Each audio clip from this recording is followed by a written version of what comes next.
Leur nom, Pierre Caillé et Baptiste Desmostier. Ils sont tous les deux reporters pour l'émission Quotidien sur TMC. Partis au Venezuela pour couvrir la crise politique, les deux journalistes filment mardi le palais présidentiel dans le cadre de leur émission. Ils sont interrompus dans leur tournage par les services de renseignement vénézuéliens qui les arrêtent. Deux journalistes de notre équipe ont été arrêtés hier au Venezuela. Ils étaient sur place pour couvrir la crise politique. À l'heure actuelle, il est difficile d'en dire plus au risque d'aggraver leur situation. On pense à eux. 3 journalistes de l'agence de presse espagnole ont également été interpellés.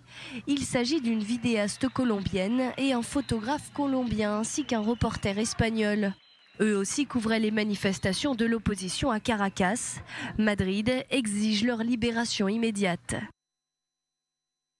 Le gouvernement demande une nouvelle fois aux autorités vénézuéliennes le respect de l'état de droit, des droits de l'homme et des libertés fondamentales dont la liberté de la presse est un élément central. Sans mentionner explicitement ces arrestations, le ministère vénézuélien des Affaires étrangères a rappelé sur Twitter que les journalistes étrangers devaient être munis d'un visa pour pouvoir travailler dans le pays. Une façon pour Caracas de se dédouaner de toute critique.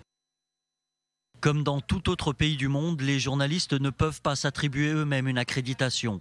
Les médias et les agences internationales savent que, pour éviter des inconvénients inutiles, ils doivent effectuer les procédures nécessaires au consulat avant leur voyage dans le pays. Plusieurs journalistes étrangers ont déjà dénoncé les violences excessives des forces de l'ordre à l'encontre des médias, notamment lors des manifestations contre Nicolás Maduro.